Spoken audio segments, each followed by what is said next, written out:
ಮತ್ತೆ ಆರ್ಡಿಪಿ ಡಿಪಾರ್ಟ್ಮೆಂಟ್ ಅಲ್ಲಿ ಸಾಕಷ್ಟು ನಮ್ಮ ಸ್ನೇಹಿತರು ಮಾತಾಡಿದ್ರು. SCPTS ಪೇಣದಲ್ಲಿ ಈ ಸಲ ಪ್ರಿಯಾಂಕ್ ಖರ್ಗೆ ಅವರು ಓನ್ಲಿ 50 ಲಕ್ಷ ಕೊಟ್ಟಿದ್ದಾರೆ ಅಧ್ಯಕ್ಷರೇ. ನಮ್ಮಲ್ಲಿ 60 ಲಕ್ಷ ಪರಿಶಿಷ್ಟ ಜಾತಿ ಪರಿಶಿಷ್ಟ ಜನ 60,000 ಜನ ಇದ್ದಾರೆ ಅಧ್ಯಕ್ಷರು.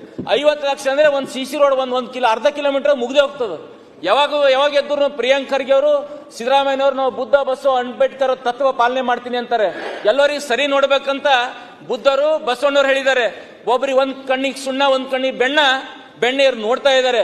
ಈ KKRDB ಅನುದಾನದಲ್ಲಿ ಕಲ್ಯಾಣ ಪತ್ರ ನಮಗ್ ಬಿಜೆಪಿ ಶಾಸಕರಿಗೆ 11 ಕೋಟಿ, JDS ಶಾಸಕರಿಗೆ 11 ಕೋಟಿ, ಕಾಂಗ್ರೆಸ್ ನಮ್ಮ ಮಿತ್ರರಿಗೆ 34 ಕೋಟಿ. 1:2 ಕೊಡ್ರಿ ಅಧ್ಯಕ್ಷರೇ. 1:3 ಹೋಯ್ತಿದ್ದು. ದಯವಿಟ್ಟು ವಿನಂತಿ ಮಾಡ್ಕೋತೀನಿ ಎಲ್ಲರಿಗೆ, ಆ ಪಾಲನೆ ಮಾಡ್ತಾರ ದೊಡ್ಡ ಮಹಾನ್ ವ್ಯಕ್ತಿಗಳಂದ್ರೆ ಅದ್ರ ಸಮೀಪ ಹೋಗ್ಲಿ ಅಂತ ತಮ್ಮ ಮೂಲಕ ಹೇಳಕ್ ಇಚ್ಛೆ ಪಡ್ತೀನಿ. ಮತ್ತೆ ಮೊನ್ನೆ ನಮ್ಮ ಇಂಡಸ್ಟ್ರಿ ಮಿನಿಸ್ಟರ್ ಇಲ್ಲೇ ಇದ್ದಾರೆ ಸರ್. ಇಂಡಸ್ಟ್ರಿ ಮಿನಿಸ್ಟರ್ ಪಾಟೀಲ್ ರೇ, ಇಂಡಸ್ಟ್ರಿ ಮಿನಿಸ್ಟರ್ ಇಲ್ಲೇ ಇದ್ದಾರೆ ಸರ್. ಮೊನ್ನೆ ಗ್ಲೋಬಲ್ ಇನ್ವೆಸ್ಟರ್ ಮೀಟ್ ಮಾಡಿದ್ರು, ಅತಿ ಸಂತೋಷ. ಸುಮಾರು 10 ಲಕ್ಷ ಕೋಟಿ ರಾಜ್ಯಕ್ಕೆ ಒಂದು ಇನ್ವೆಸ್ಟರ್ ಬಂದ್ರು ಅಧ್ಯಕ್ಷರೇ.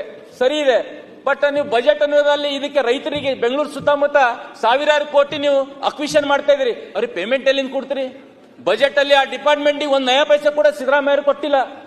ಸಾಕಷ್ಟು ಜಮೀನು ಸುತ್ತಮುತ್ತ ಹೋಗಿದೆ. ಈ ಮತ್ತೆ ಹೊಸ ಏರ್ಪೋರ್ಟ್ ಮಾಡ್ತಾ ಇಲ್ಲತ್ತೀರಿ, ಹಣ ಎಲ್ಲಿಂದ ತರ್ತೀರಿ? ಈ ಆಯೋಗದಾಗ ಇಂಡಸ್ಟ್ರಿ ಡಿಪಾರ್ಟ್ಮೆಂಟ್ ಒಂದು ನಯ ಪೈಸೆ ಕೊಟ್ಟಿಲ್ಲ. ನಾನು ನೋಡಿದ ಪ್ರಕಾರ ಎಲ್ಲಿಂದ ತರ್ತೀರಿ? ರೈತರಿಗೆ ಕಂಪೆನ್ಸೇಷನ್ ಎಲ್ಲಿಂದ ಕೊಡ್ತೀರಿ? ಇದನ್ನ ಸ್ಪಷ್ಟನೆ ಮಾಡಿಲ್ಲ ಅಧ್ಯಕ್ಷರೇ ಈ ಡಿಪಾರ್ಟ್ಮೆಂಟ್ ಬಗ್ಗೆ.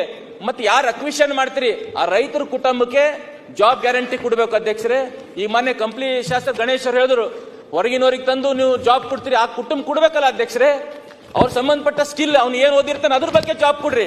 50% ಇಂಡಸ್ಟ್ರಿ ಮಿನಿಸ್ಟರ್ ಒಂದು ಲೆಟರ್ ಹಾಕ್ಬೇಕು ತಮ್ಮ ಮೂಲಕ.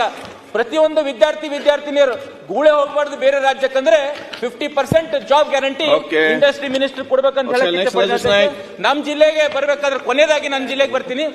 ಮೊನ್ನೆ ಕಾರಂಜ ಜಲಾಶಯ ಬೆಳಗಾವದಲ್ಲಿ ತಾವು 0 ಅವರಲ್ಲಿ ಟೈಮ್ ಕೊಟ್ಟಿದ್ರಿ. 3-4 ಜನ ರೈತರು ವಿಷಯ ತೊಗೊಂಡಿದ್ರು ಅಧ್ಯಕ್ಷರೇ. ತಗೊಂಡಾಗ ಕೂಡ ಮಾನ್ಯ ಉಸ್ತುವಾರಿ ಸಚಿವರು ಇಲ್ಲೇ ನಮ್ದು DK ಶಿವಕುಮಾರ್ CM ಅವರು ಮೀಟಿಂಗ್ ಮಾಡಿದ್ರು. ಆಮೇಲೆ ಬೀದರ್ ಹೋದ ತಕ್ಷಣ ನಮ್ಮ ಉಸ್ತುವಾರಿ ಸಚಿವರು ಅವ್ರಿಗೆಲ್ಲರೂ ಜ್ಯೂಸ್ ಕುಡಿಸಿ ಅದೊಂದು 2 ವರ್ಷದಿಂದ ಏನು ಉಪವಾಸ ಕೊಡ್ತಾ ಇದ್ರು ಅವ್ರು ಅಂತ್ಯ ಮಾಡಿದ್ರು. ನಾವೊಂದು ಇವತ್ತು ಜ್ಯೂಸ್ ಕುಡ್ಸ್ಯಾರ, ನಾಳೆ ಒಂದು ಹೈ ಪವರ್ ಕಮಿಟಿ ಆಗ್ತದೆ, ಟೆಕ್ನಿಕಲ್ ಕಮಿಟಿ ಆಗ್ತದೆ. ಬಹಳ ನಮ್ಮ ರೈತರು, ನನ್ನ ವಿಧಾನಸಭಾ ಕ್ಷೇತ್ರ ರೈತರು ಬಹಳ ಖುಷಿಯಾಗಿದ್ರು ಅಧ್ಯಕ್ಷರೇ. ಬಟ್ ಆಗೀಗ 2-3 ತಿಂಗಳಾಯ್ತು, ಇನ್ನ ಟೆಕ್ನಿಕಲ್ ಕಮಿಟಿ ಇನ್ನ ಆಗಿಲ್ಲ.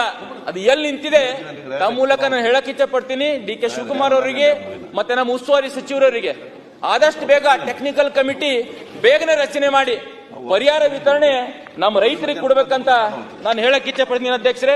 ಮತ್ತೆ ಒಂದು ವುಮೆನ್ ಡಿಪ್ಲೊಮಾ ಕಾಲೇಜ್ ನಮ್ಮ ಮನೆ ಕೇಳಿ ನ್ಯಾಷನಲ್ ಹೈವೇದಲ್ಲಿ ನನ್ನ ಕ್ಷೇತ್ರ ಇದೆ, ಅಲ್ಲಿ ವುಮೆನ್ ಡಿಪ್ಲೊಮಾ ಕಾಲೇಜ್ ಒಂದು ಕೊಟ್ರೆ ಬಡ ವಿದ್ಯಾರ್ಥಿ ಪರಿಶಿಷ್ಟ ಪಂಗಡ ವಿದ್ಯಾರ್ಥಿಗಳಿಗೆ ಅನುಕೂಲ ಆಗ್ತಾ ಅಂತ ಹೇಳಕ್ ಇಚ್ಛೆ ಪಡ್ತೀನಿ ಅಧ್ಯಕ್ಷರೇ. ಅದೇ ತರ BSSK ಶುಗರ್ ಫ್ಯಾಕ್ಟರಿ ಸುಮಾರು ರೈತರ ಒಂದು ಲಕ್ಷ್ಮಿ ಅಂತ ನಮ್ಮ ಜಿಲ್ಲೆಯಲ್ಲಿ ಇದೆ ಅಧ್ಯಕ್ಷರೇ. ಅದಕ್ಕೆ ಬಂದ್ ಬಿದ್ದಿದೆ. ಹೇಗೆ ಸರ್ಕಾರ ಒಂದು ಗ್ಯಾರಂಟಿ ಕೊಟ್ರೆ ಏನ್ ನ್ಯಾಷನಲ್ ಶುಗರ್ ಡೆವಲಪ್ಮೆಂಟ್ ಕಾರ್ಪೊರೇಷನ್ ಡೆಲ್ಲಿಯಲ್ಲಿ ಇಲ್ಲೊಂದು ಎಂಡ್ ಫ್ಯಾಕ್ಟರಿಗೆ ಸರ್ಕಾರ ಗ್ಯಾರಂಟಿ ಕೊಟ್ರೆ ಅವ್ರು ಲೋನ್ ಕೊಡ್ತೀನಿ ಅಂತ ಹೇಳಿದ್ರೆ ಮೊನ್ನೆ ಸಕ್ಕರೆ ಸಚಿವರು ನಮ್ಮ ಇಬ್ಬರು ಮೂಗರ ಶಾಸಕರಿಗೆ ಈ ಮಾತನ್ನು ಹೇಳಿದ್ರು ಅಧ್ಯಕ್ಷರೇ. ಆದಷ್ಟು ಬೇಗ ಪುನಶ್ಚೇತನ ಮಾಡಬೇಕು. ಮತ್ತೆ ನಮ್ಮ ಕ್ಷೇತ್ರ ಫೈರ್ ಸ್ಟೇಷನ್ ಇಲ್ಲ. 2 ವರ್ಷ ಆಯ್ತು ಹೇಳ್ತಾ ಇದ್ದೀನಿ ಅಧ್ಯಕ್ಷರೇ. ನಮ್ಮ ಹೋಮ್ ಮಿನಿಸ್ಟರ್ ಅದ್ರ ಕಡೆ ನೋಡ್ತಾನೆ ಇಲ್ಲ. ಯಾವ್ದ್ರ ಉರಿ ಹತ್ತಿರ 30 ಕಿಲೋಮೀಟರ್ ಹೋಗ್ಬೇಕು, 30 ಕಿಲೋಮೀಟರ್ ಬರತ್ತನ ಪೂರಾ ಉರಿ ಹತ್ ಬಿಡ್ತದೆ, ಆ ಕಬ್ಬನ್ನಾಗ್ಲಿ ಬೇರೆ ಮನೆಗಳನ್ನ.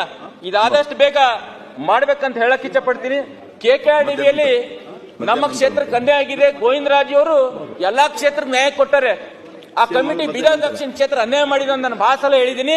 ಅದಕ್ಕೆ ಆ ಗೋವಿಂದರಾಜು ಸಮಿತಿ ಆದಷ್ಟು ಬೇಗ ಅದೊಂದು ಕಮಿಟಿ ರಚನೆ ಮಾಡಿದೇನು ಕೊಟ್ರೆ ಎಲ್ಲೆಲ್ಲಿ ಹಿಂದುಳಿದ ಪ್ರದೇಶ ತಾಲೂಕಾ ಇವೆ ಅಲ್ಲಿಯೂ ಕೂಡ ನ್ಯಾಯ ಸಿಗ್ತದಂತ ತಮ್ಮ ಮೂಲಕ ಹೇಳಕ್. ಅಕ್ಕಮಾದೆ ಯೂನಿವರ್ಸಿಟಿ ಕೊನೆಯ ನನ್ನ ಕ್ಷೇತ್ರ ಇದೆ, ಕೊನೆ ನಾನು ಅಕ್ಕಮಾದೆ ಯೂನಿವರ್ಸಿಟಿ ಸಬ್ ಸೆಂಟರ್ ನಮ್ಮ ವಿಧಾನಸಭಾ ಕ್ಷೇತ್ರದಲ್ಲಿದೆ. 72 ಕೋಟಿ ಪ್ರಸ್ತಾವನೆ ನಾನು ಉಸ್ತುವಾರಿ ಸಚಿವರಿಗೆ ಮತ್ತೆ ಮಾನ್ಯ ಮುಖ್ಯಮಂತ್ರಿ ಅವರಿಗೆ ನಾನು ಕೊಟ್ಟಿದ್ದೀನಿ. ಅದಕ್ಕೆ ಆದಷ್ಟು ಬೇಗ ಅದಕ್ಕೆ ಎಷ್ಟಾದ್ರೂ ಒಂದು ಅನುದಾನ, 1-2 ಕೋಟಿ ಅನುದಾನ ಕೊಟ್ರೆ ಬಹಳ ತುಂಬಾ ಒಳ್ಳೆದಂತ ನಾನು ಹೇಳಕ್ ಇಚ್ಛೆ ಪಡ್ತೀನಿ. ಮತ್ತೆ ನಮ್ಮ ಅಗ್ರಿಕಲ್ಚರ್ ಮಿನಿಸ್ಟರ್ 1200 ಅಷ್ಟೇ ಕೃಷಿ ಹೊಂಡ ಕೊಟ್ಟರೆ ಅಧ್ಯಕ್ಷರೇ. ರಾಜ್ಯದಲ್ಲಿ ರೈತರು ಎಷ್ಟಾರ ಅಟ್ಲೀಸ್ಟ್ 1 ಲಕ್ಷ ಕೃಷಿ ಹೊಂಡಗಳು ಆದ್ರೆ ನೀರು ಸಂಗ್ರಹಣೆ ಆಗುತ್ತೆ, ಬೇಸಿಗೆಯಲ್ಲಿ ತೊಂದರೆ ಆಗಲ್ಲ ಅಧ್ಯಕ್ಷರೇ.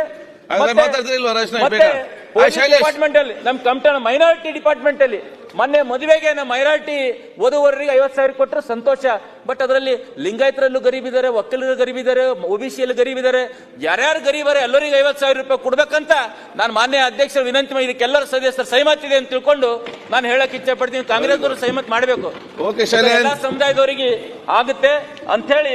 ಮತ್ತೆ ಎಜುಕೇಶನ್ ಪಾಲಿಟೆಕ್ನಿಕ್ ಕಾಲೇಜ್ ಒಂದು ನಮ್ಮ ವಿಧಾನಸಭಾ ತುಂಬಾ ಒಳ್ಳೇದಂತ ಹೇಳಿ ಕೊನೆಯದಾಗಿ ಒಂದು ಮಾತನ್ನ ಹೇಳಿ ನನ್ನ ಮಾತು ಮುಗಿಸ್ತೀನಿ ಅಧ್ಯಕ್ಷರೇ. ಕೊನೆಯದಾಗಿ ಸರ್ವಜ್ಞರ ಇನ್ನೊಂದು ವಚನ, ಯಾರಿಗೂ ಕೂಡ ಲಾಸ್ಟಿಗೆ ಕಂಡದನ್ನು ಆಡೆ ಭೂಮಂಡಲವು ಮುನಿಯುವುದು, ಕೊಂಡಾಡುದಿಚ್ಛೆ ನುಡಿದರೆ ಜಗವೆಲ್ಲ ಮುಂಡಾಡುತ್ತಿದ್ದು ಸರ್ವಜ್ಞ. ಕಂಡದನ್ನು ಕಂಡಂತೆ ಆಡಿದರೆ ಇಡೀ ಭೂಮಂಡಲ ಸಿಟ್ಟಾಗುವುದು, ಆದರೆ ಅದರನ್ನು ಕೊಂಡಾಡುತ್ತಾ ಹೊಗಳಿದರೆ ಮಾತ್ರ ಜಗತ್ತೇ ನಿಮ್ಮನ್ನು. ಯಾರಿಗೆ ಅನ್ವಯ ಆಗುತ್ತೆ ಅವ್ರಿಗೆ ಅನ್ವಯ ಆಗುತ್ತೆ. ನಾನು ಮಾತಾಡ್ಲಿಕ್ಕೆ ಅವಕಾಶ ಕೊಟ್ಟಿದ್ದಕ್ಕೆ ತಮಗೆ ನಮ್ಮ